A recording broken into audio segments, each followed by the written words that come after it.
بسم الله والحمد لله والصلاة والسلام على رسول الله وعلى آله وصحبه ومن والاه وبعد السلام عليكم ورحمة الله وبركاته.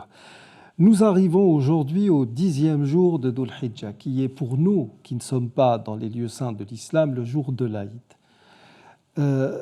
Nous avons parlé hier de la journée de Arafat, et puis donc en sortant, en quittant Arafat, les pèlerins vont aller vers le Muzdalifa, où bon, là, il y a une divergence. Certains diront qu'il faut rester jusqu'à l'aube, d'autres diront qu'il faut rester une partie de la nuit. Ce sont des divergences ou d'opinion, parce que les textes que nous avons donnent justement cours à cette différence ou divergence d'interprétation. Et donc après cela, le lendemain, c'est le jour de l'Aïd. C'est le jour où l'on commence, où l'on va sacrifier normalement le mouton pour des raisons d'hygiène. Bien sûr, il y a des structures dédiées à cela.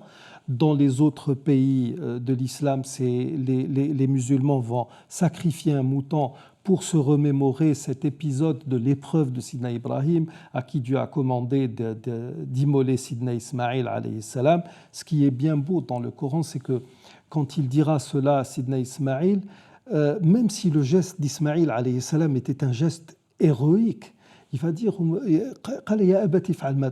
cher père, fais ce qui t'est commandé. Tu me trouveras, si Dieu veut, du nombre des endurants. En dépit de cet héroïsme, Sidna Ismaïl s'attribue tout le mérite à Dieu, qui lui a fait don d'une endurance qui lui a permis d'accepter la chose. Et vu que l'épreuve va être passée avec succès, Allah subhanahu wa ta'ala va racheter justement ce sacrifice par un mouton à immoler. Ce que font les gens.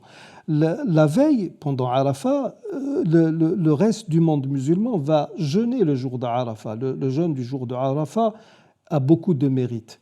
Il permet d'expier les péchés de l'année dernière et il met le croyant dans une situation, si le jeûne est bien accompli, s'il est fait en y mettant le cœur, il va mettre le croyant dans des dispositions qui feront qu'il ne fera pas beaucoup d'erreurs, qu'il sera préservé de l'erreur pendant toute l'année à venir. C'est pour ça qu'il a dit il absout les péchés de l'année dernière et ceux de l'année à venir. Ça ne veut pas dire que si vous faites le jeûne de Arafat, vous allez pouvoir faire ce que vous voulez, tout vous sera pardonné. Non, Dieu vous maintiendra par sa grâce et sa volonté dans un état qui vous permette d'éviter les erreurs.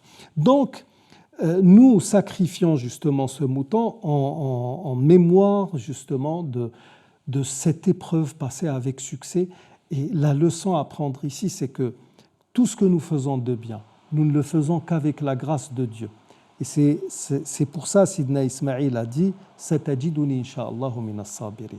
Nous arrivons au terme de cette émission. Merci de nous avoir suivis. Assalamu alaikum wa rahmatullahi wa barakatuh.